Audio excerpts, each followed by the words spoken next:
Some of you may be familiar with this Economist magazine cover that I've talked about in the past, and this was connected to a world currency. Now, there was a lot of talk connecting this to the blockchain and cryptocurrency and the rise of it in 2018. And as you can see, it said 2018 on the chest of this phoenix, so to speak. And this phoenix was rising from the ashes of all this fiat that was burning below it, symbolizing the destruction of all this currency and the rise of a one world currency.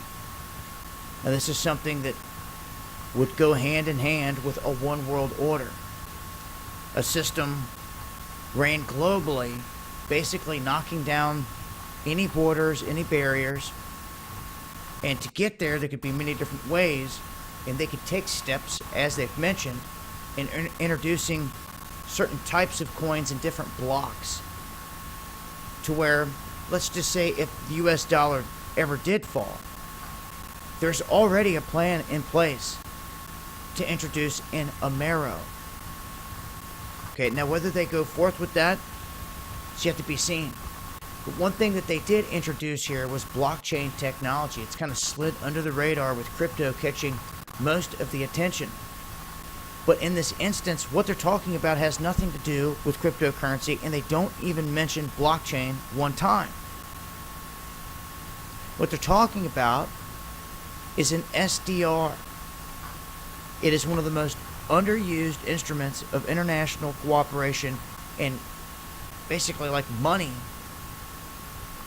being used out here on the world stage, and most people do not know that it exists. Back in 2008, when we had the big crisis, you ever wonder how we came up out of it? Well, the IMF issued in 2009, right after the crisis, $250 billion in SDRs to help alleviate the issue. So it shows right there, it is a hidden mechanism, reserved, sitting on the shelf, used whenever they want. It's been around for at least 50 years, quietly sitting there.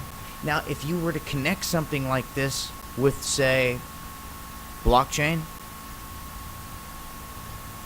now they've got something that they can use globally and roll out anywhere, anyhow, and track anything, including us, with it. This SDR is ran by the IMF, not the United States and their Federal Reserve. The IMF. This is the IMF that chooses who gets into that basket, just like they allowed China to get in there recently in the past few years or so. So, interesting that they're talking about a one world currency here in this piece. Wanted to shed some light on it. Going to leave a link so you guys can read into the details here of this and learn a little bit more about this SDR. You'll hear me talking about it more in the future, that's for sure. This SDR stands for Special Drawing Right, and it was created 50 years ago. So, I'm going to leave a link. Follow me on Twitter for more. It's been Dabu7.